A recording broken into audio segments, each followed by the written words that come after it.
today we'll start soil stabilization. We have studied up to the compaction. हमने compaction पढ़ रखा है जो यूनिट 5 का पार्ट है, और नेक्स्ट जो एक पार्ट उसका रह जाता है वो है soil stabilization technique. We will also do one video lecture जिसमें हम लोग सारे जो कॉम्पैक्शन के टेस्ट थे आई विल आल्सो अपलोड कि जो 2 टेस्ट थे IS light compaction test and IS heavy compaction test along with the CBR test. I'll upload that video. So this would be the last video lecture of unit 6. So what will be our objective? We will have 3 objectives. मतलब after completion of this video lecture you will able to understand the meaning of soil stabilization first, कि soil stabilization क्या है. The second will be the need of soil stabilization, कि हम लोग soil stabilization करते क्या है. मतलब हो सकता है कि बिना soil stabilization करके भी काम हो सकता है. तो soil stabilization में हमारा cost के साथ साथ equipments, manual labor, time सब जाता है. तो why do we conduct soil stabilization? We will analyze this. And the third one is what are the different methods of soil stabilization. मतलब किन किन मेथड से, अलग अलग मेथड से हम लोग soil stabilization कर सकते हैं. तो we will analyze this कि क्या क्या अलग अलग मेथड्स हो सकते हैं जिसकी थ्रू हम लोग soil stabilization टेक्निक करते हैं, efficiently करते हैं. तो that would be our last objective. तो ये जो ऑब्जेक्टिव है ये आपके सिलेबस के पैरामीटर्स भी हैं. इट मीन्स जो आपके करिकुलम में ऑब्जेक्टिव थे इस यूनिट के, उसके हिसाब से ही ये ऑब्जेक्टिव हमने भी अपने वीडियो लेक्चर में उसे सेट किया है. Now will go to the next slide. What is soil stabilization? Soil stabilization है क्या? Basically it is the process of stabilizing the soil और improving the physical properties of weak soil in order to make them more strong by enhancing their properties. कहने का मतलब ये है कि एक ऐसा प्रोसेस है जिसकी हेल्प से आप जो है उसकी फिजिकल प्रॉपर्टीज को चेंज करते हैं. मतलब कोई अगर सॉइल बहुत स्ट्रांग है, उसकी इंजीनियरिंग प्रॉपर्टीज बहुत अच्छी है, तो there is no need to do soil stabilization. But अगर कहीं पे सॉइल की प्रॉपर्टीज उतनी अच्छी नहीं है तो आपको सॉइल स्टेबलाइजेशन टेक्निक का यूज़ करना वहाँ बहुत ज़्यादा ज़रूरी हो जाता है. तो किसी भी सॉइल का, when I am saying weak soil, अब ज़रूरी नहीं है कि सॉइल अगर अच्छा हो, मीडियम हो, तो उस केस में भी आप उसको यूज़ कर सकते हैं. लेकिन सॉइल आपका बहुत डेंस है तो देयर इज़ आपको सॉइल स्टेबलाइजेशन टेक्निक आप यूज़ ना भी करें तो वो चलेगा. क्यों सॉइल स्टेबलाइजेशन टेक्निक? तो हमारा करने का मकसद होता है कि बेसिकली हर जगह के सॉइल अलग अलग डिपॉजिट्स में बने रहते हैं, तो हर जगह के सॉइल का अलग अलग प्रॉपर्टीज होता है. तो जरूरी नहीं है कि सारे जगहों का सॉइल जो हो डेंस हो, उसकी इंजीनियरिंग प्रॉपर्टीज जैसे कि उसकी शेयर स्ट्रेंथ अच्छी हो, उसकी बियरिंग कैपेसिटी अच्छी हो, उसमें प्लास्टिसिटी उतना ज़्यादा ना हो.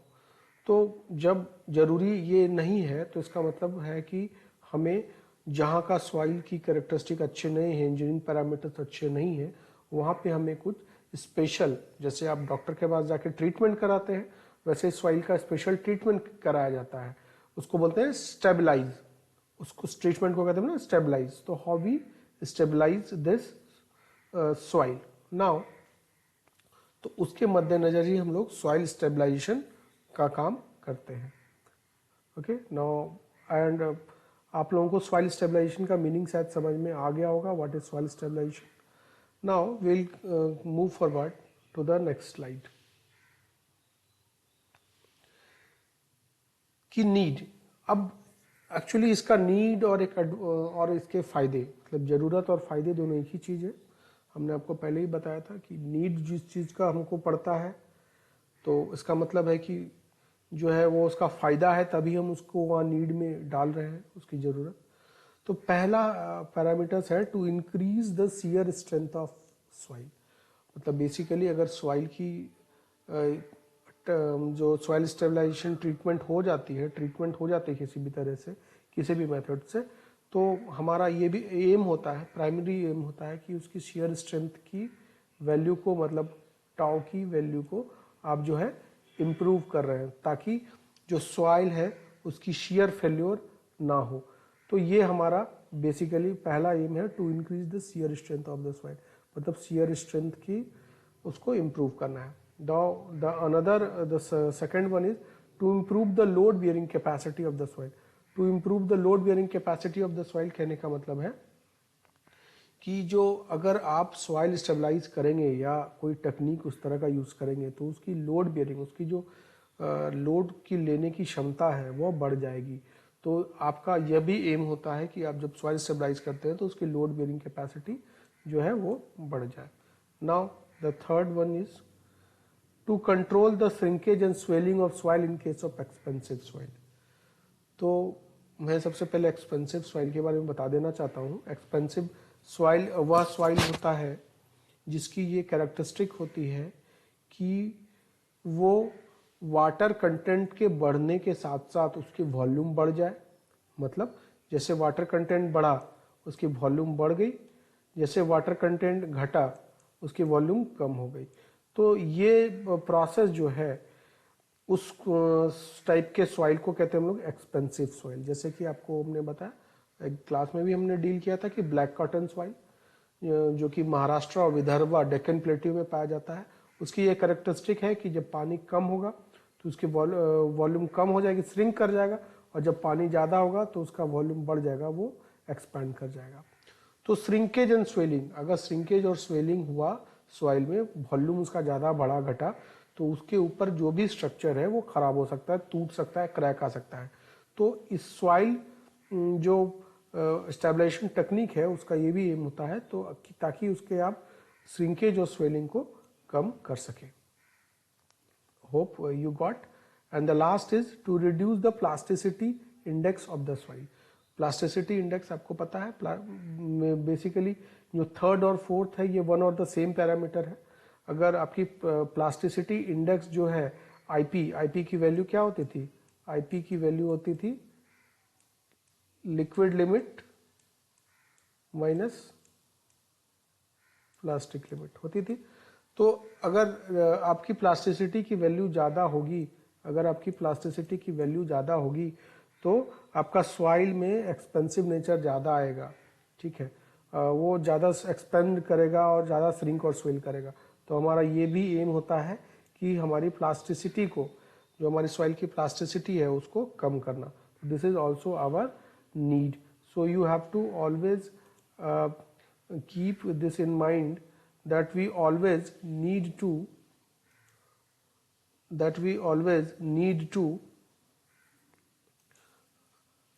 reduce the plasticity also. Now we will go to the next slide.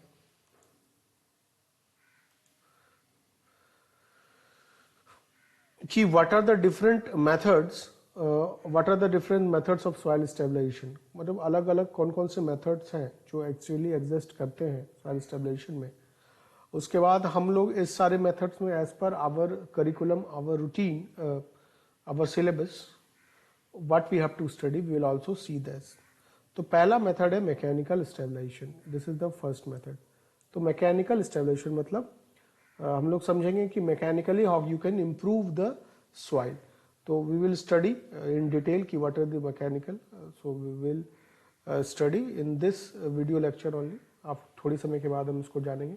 दूसरा है सॉइल सीमेंट स्टेबलाइजेशन, मतलब कि सीमेंट और सॉइल को मिक्स करके how we will improve the soil characteristics.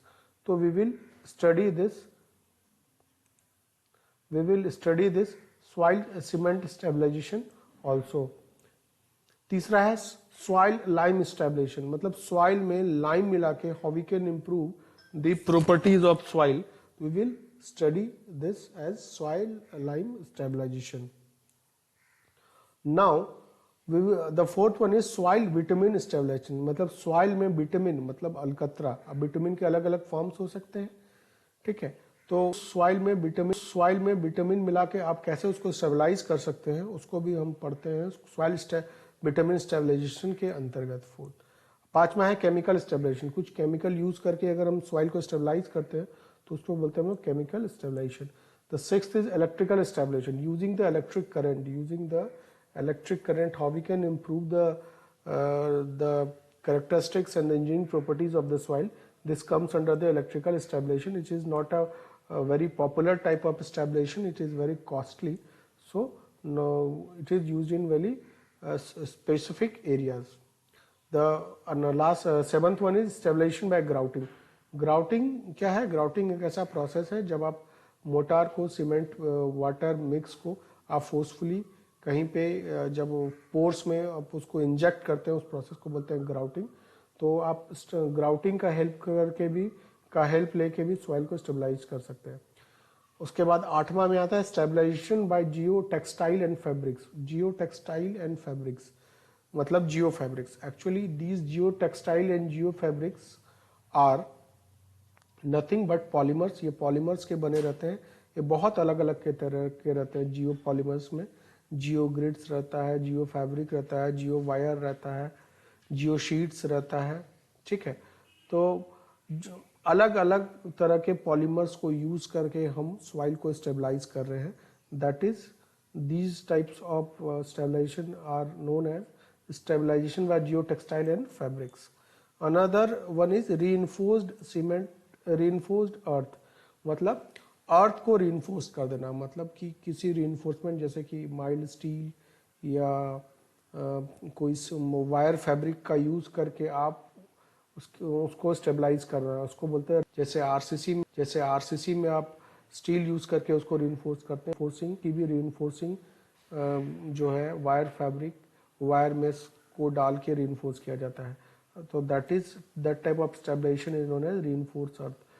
और the last one is bio enzymes. Bio enzyme actually enzymes है, जो बायोलॉजिकल एंजाइम्स है, जैसे फ्रूट्स, वेजिटेबल्स, ऑर्गेनिक मटेरियल्स के फर्मेंटेशन करके एंजाइम्स जो निकलता है, उस एंजाइम्स को अगर आप यूज करते हैं ट्रीटमेंट में तो उसको बोलते हैं using bio enzymes. It is also one of the costly type of enzyme, not popular for civil construction. Use इसका रिस्ट्रिक्टेड है स्पेसिफिक एरियाज में। आई हैव कंप्लीटेड कि what are the different types of soil stabilization, क्या क्या अलग अलग तरह के सॉइल स्टेबलाइजेशन है। Now we will move forward कि इन सारे सॉइल स्टेबलाइजेशन में हमें अपने सिलेबस के हिसाब से क्या क्या पढ़ना है। तो एज पर आर सिलेबस हमें we have to study these 5 type of stabilization. The first one is mechanical stabilization. The second one is lime stabilization. The third one is cement stabilization. The fourth one is bitumen stabilization and the fifth one is fly ash stabilization. मतलब ये सारे जो 5 हैं हम लोगों को इन्हीं के बारे में पढ़ना है कि ये अलग अलग तरह से क्या सॉइल स्टेबलाइजेशन टेक्निक्स हैं। Now we will move forward, एक एक करके हम लोग सारे स्टेबलाइजेशन टेक्निक को पढ़ेंगे, जानेंगे। आपने बेसिकली आपको अभी तक एक अंडरस्टैंडिंग हो गई है कि सॉइल के कैरेक्टरिस्टिक को इम्प्रूव करना है। कैसे इम्प्रूव होगा, उसी के अंतर्गत हम लोग डिफरेंट मेथड्स पढ़ेंगे और उस मेथड्स में हम लोग को एज पर सिलेबस हम लोग को जो जो पढ़ना है in this video lecture we will only conclude all those points which are under the purview of our syllabus, our curriculum. Now we will start first mechanical stabilization. Mechanical stabilization क्या होता है? बेसिकली मैं आपको बताना चाहूँगा कि इस technique में 2 तरह के प्रोसेस होता है। पहला मेथड्स होता है कि आप मैकेनिकली किसी को स्टेबलाइज कीजिए मैकेनिकल फोर्स यूज करके। जैसे इन जनरल आपने पढ़ा था कि अभी जस्ट इससे पहले आपने कॉम्पैक्शन के बारे में पढ़ा था कि आप सॉइल को कॉम्पैक्ट करके उसकी बहुत सारे कैरेक्टरिस्टिक्स को, इंजीनियरिंग प्रॉपर्टीज को इम्प्रूव कर देते हैं। तो वो भी एक टाइप का मैकेनिकल स्टेबलाइजेशन है, ठीक है। और दूसरा मेथड क्या है कि आप 2 अलग अलग सॉइल को मिक्स कर दें ताकि उनकी कैरेक्टरिस्टिक जो सॉइल जिसकी कैरेक्टरिस्टिक वीक थी, जो कमजोर था, जिसकी इंजीनियरिंग प्रॉपर्टीज अच्छी नहीं थी, उसकी इंजीनियरिंग प्रॉपर्टीज को समहाउ आप इम्प्रूव कर सकें। तो in this technique the first method जो था उसमें था कि using equipment such as roller you can improve the engineering properties. तो in this technique mechanical energy is used, rollers, plate compactor, tampers is used, depend करेगा कि किस तरह का सॉइल है. Preferably used for the construction of the roadways, railways, etc. Okay. Mechanical stability depends upon the degree of compaction. Normally the compaction is done as optimum water content. आपको पता है कि optimum water content क्या है. Optimum water content वो water content है जिसके about maximum जो है density achieve होती है. Okay. आपको बताया था कि कर्व इस तरह का बनता है, इस तरह का कर्व बनता है. अब जिस वाटर कंटेंट पे मैक्सिमम डेंसिटी अचीव हो रही थी, यही था OMC, यही था OMC. तो you are all aware of this. तो इसका मेथड क्या है? नॉर्मली हर टाइप, मान लीजिए आपको कॉम्पैक्शन जो मैंने बताया था कि ये प्री रिक्विजिट है, कोई भी कंस्ट्रक्शन होने से पहले वहाँ के सॉइल के को कॉम्पैक्ट किया जाता है. तो दिस इज प्री रिक्विजिट और ये one of the most fundamental method है सॉइल को स्टेबलाइज करने के लिए. It is the simplest method of soil stabilization. It is generally used to improve the subgrade of low bearing capacity. जहाँ की soil अच्छी नहीं है, जिसकी बियरिंग कैपेसिटी ठीक नहीं है, वहाँ पे कॉम्पैक्शन करने से उसकी बियरिंग कैपेसिटी काफ़ी हद तक इम्प्रूव हो सकती है. Basically use for the road construction in the construction of bases, sub bases and surfacing of roads. अलग अलग तरह के जो आपके पेवमेंट के पार्ट हैं, सबसे नीचे सब बेस आता है, फिर बेस आता है, फिर टॉप कोट आता है. तो आप सारे सरफेस में इस तरह के सरफेस को कॉम्पैक्ट करने के लिए, उसकी मैकेनिकली स्टेबलाइज करने के लिए रोलर्स यूज करते हैं. Now will move to the next slide. जो दूसरा मेथड मैकेनिकल स्टेबलाइजेशन में था कि to mix different types of soil in order to improve their properties. अब कोई अलग अलग तरह के दो सॉइल हैं, उसको आप मिक्स कर दिए. तो मिक्स करने से क्या होता है, जो आपका वीक सॉइल है उसकी प्रॉपर्टी बहुत हद तक इम्प्रूव हो जाती है. और इस मिक्सिंग का ये भी मकसद होता है कि proper grading of soil also helps in improving the soil engineering properties. मान लीजिए अगर अपने अलग अलग प्रॉपर ग्रेडिंग, जो पहले का सॉइल था, जो एक्चुअल सॉइल है, और दूसरा सॉइल जो आपने लाके उसको मिक्स किया, ग्रेडिंग होने से क्या होगा, वाइड्स की संख्या कम हो जाएगी, उसकी शेयर स्ट्रेंथ बढ़ जाएगी और उसकी परमेबिलिटी घट जाएगी. तो ग्रेडिंग होने से क्या होता है, बड़े और छोटे पार्टिकल्स दोनों मिलके एक साथ उसके वाइड्स को कम कर देते हैं और इसके प्रोसेस के होने से उसकी इंजीनियरिंग प्रॉपर्टीज जो है इम्प्रूव हो जाती है. We will see one image of mechanical stabilization, जहाँ पे उस एक कहीं पे एक साइट है, वहाँ पे दूसरे जगह से एक इम्प्रूव्ड सॉइल को लाके डंप कर रहा है, उसके बाद उसको मिक्स करके उसको कॉम्पैक्ट किया जाएगा. Let's see. देखिए ये एक दूसरा, एक सॉइल था, वहीं दूसरे जगह से सॉइल लाया गया, इसको यहाँ पे डंपर की तरह देखिए हिंज से उठा के इसको यहाँ पे डंप कर दिया गया है. डंप करने के बाद अब इसको मिक्स करेगा और जिस सॉइल के साथ, मान लीजिए ये आपका एक्चुअल नॉर्मल पहले का सॉइल था, ये बाहर से आपने इसको ट्रांसपोर्ट करके लाया, इसके बाद इसको मिक्स करके इसको कॉम्पैक्ट करेगा. और तो क्या होगा, इस सॉइल का जो वीक सॉइल है, इसकी प्रॉपर्टी जो है क्या होगी, इम्प्रूव हो जाएगी. आपने मॉडिफाइड सॉइल, जो आपने अच्छा सॉइल उसको मिक्स किया प्रॉपर ग्रेडिंग करने के बाद. तो this is the typical example of mechanical stabilization. Now we will move forward. We will move forward to our next slide. What is lime stabilization? Lime stabilization क्या है? Lime आपको पता है, जो नॉर्मली आप देखते हैं चूना, जिसको हम साइंटिफिकली आप कहते हैं केमिकली CaOH2 हाइड्रेटेड लाइम. वही लाइम को हम लोग सॉइल में मिला के मिक्स करके उसको कॉम्पैक्ट करते हैं. तो that type of stabilization is known as lime stabilization. Lime stabilization is done by adding lime to the soil. It is useful for the stabilization of clay soil. Basically ये clay soil के लिए use होता है.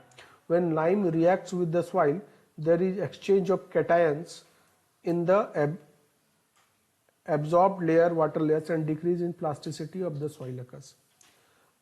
मतलब जब lime आप डालते हैं सॉइल में तो कैटायंस की एक्सचेंज होती है, जिसकी वजह से क्या होता है, सॉइल की प्लास्टिसिटी मतलब IP जो है वो घटती है. जब प्लास्टिसिटी इंडेक्स घटती है तो उसका स्वेलिंग और श्रिंकिंग बिहेवियर, जो उसका एक्सपेंसिव बिहेवियर है, वो भी घट जाता है. The resulting material is more friable than the original clay and is therefore more suitable to the subgrade. मतलब पहले के मुकाबले ये अपना इसका वॉल्यूम चेंज नहीं होगा और श्रिंकिंग और स्वेलिंग बिहेवियर ये काफ़ी हद तक कम हो जाता है। तो ये आपके नॉर्मल जहाँ पे इसको आप यूज़ करना होता है, जैसे सबग्रेड में आप कहीं यूज़ कर रहे हैं, जैसे रोड बनाना है उसके सबग्रेड में यूज़ कर रहे थे और वह क्ले सॉइल था और लाइम से आपने उसको स्टेबलाइज कर दिया, तो ये आपका बहुत काम आएगा और बहुत तरह से बहुत हद तक इसके सॉइल की कैरेक्टरिस्टिक इंजीनियरिंग कैरेक्टरिस्टिक को ये इम्प्रूव करता है। अब बेसिकली टाइप्स ऑफ लाइम 3 तरह के होते हैं, बेसिकली आपको पता होना चाहिए। एक होता है फैट लाइम और रिच लाइम, वह लाइम जिसमें कैल्शियम ऑक्साइड की संख्या बहुत ज़्यादा होता है उसको फैट लाइम कहते हैं। दूसरा बोलते हैं हाइड्रोलिक लाइम जिसमें मीडियम रेंज में कैल्शियम ऑक्साइड की संख्या रहती है। और तीसरा बोलते हैं वीक लाइम जिसमें कैल्शियम ऑक्साइड की संख्या बहुत कम होती है। बेसिकली जो आपका लाइम होता है उसकी फॉर्मूला होती है CaO, जिसको हम लोग बोलते हैं क्विक लाइम, इसको हम लोग बोलते हैं क्विक लाइम। लेकिन जो पानी के मिलने के बाद लाइम जो होता है वाटर के साथ रिएक्ट करता है और बनाता है, जिसको बोलते हैं हम लोग हाइड्रोलिक लाइम CaOH2। ये एक्चुअली यही इसको बोलते हैं हम लोग हाइड्रोलिक लाइम, इसको बोलते हैं हाइड्रोलिक लाइम, इसको बोलते हैं क्विक लाइम। तो we have understood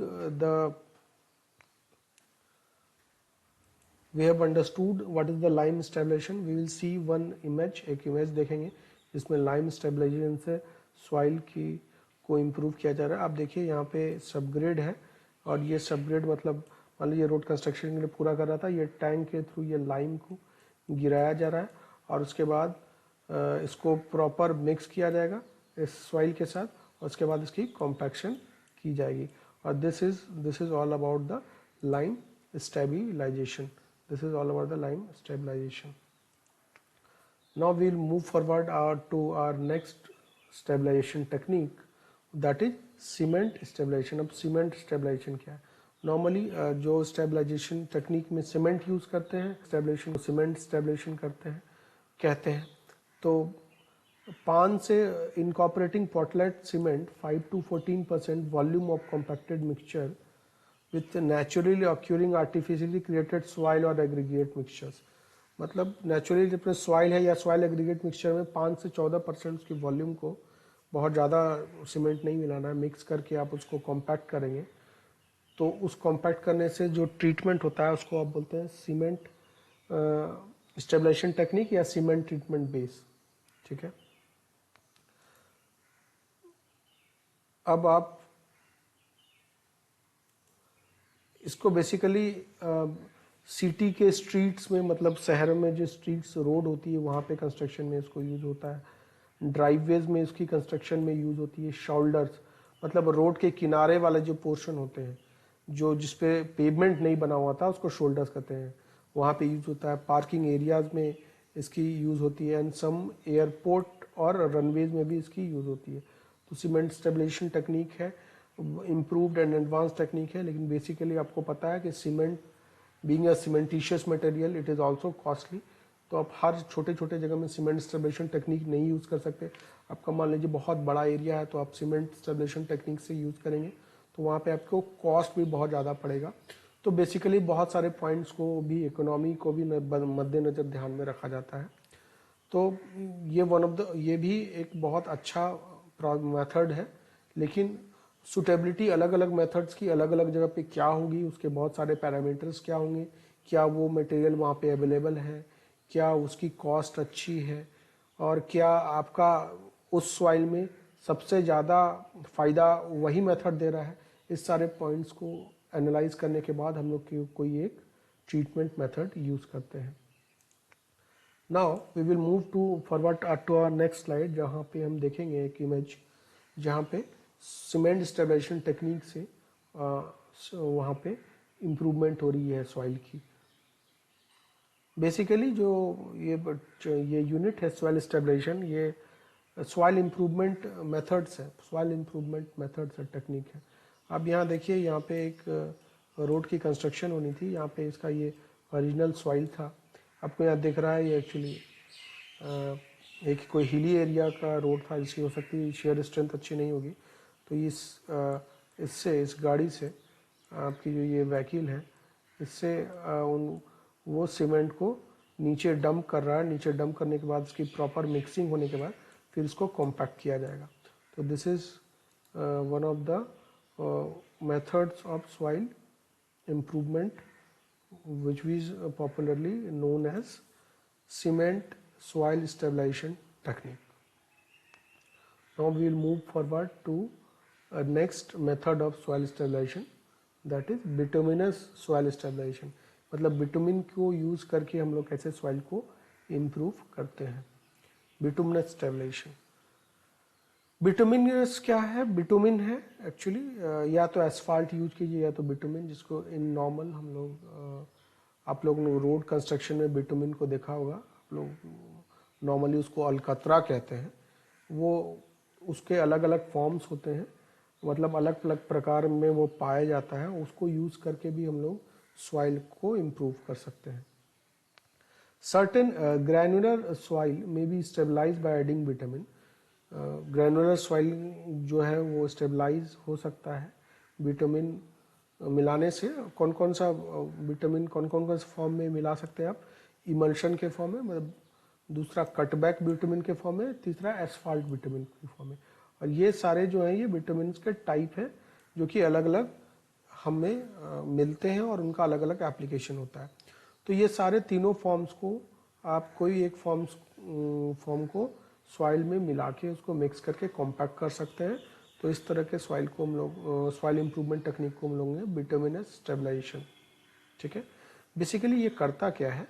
the vitamin सीज the pores of the soil reducing permeability. जब विटामिन जब अंदर जाता है सॉइल के पोर्स को वो सील कर देता है। और it also increase the shear strength by providing cohesion between the particles. मतलब शियर स्ट्रेंथ को भी बढ़ाता है और एक दूसरे पार्टिकल के बीच में जो अट्रैक्शन, म्यूचुअल अट्रैक्शन है, जिसको हम लोग कहते हैं कोहेजन, उसको इंक्रीज करता है। उसकी वजह से शियर स्ट्रेंथ भी इंक्रीज हो जाती है। दूसरी ये बात है, जब उसके पोर्स के साइज को कम कर दिया और ब्लॉक कर दिया तो उससे पानी या कोई फ्लूइड का जो लॉस हो रहा था उसको भी आप घटा दिए। इसका मतलब परमेबिलिटी भी आपकी घट जाती है। तो this is also one of very common stabilization technique. अब इसकी भी सुटेबिलिटी बहुत सारे फैक्टर्स पर डिपेंड करेगी कि इसको कहाँ यूज़ करना है, कहाँ यूज़ नहीं करना है।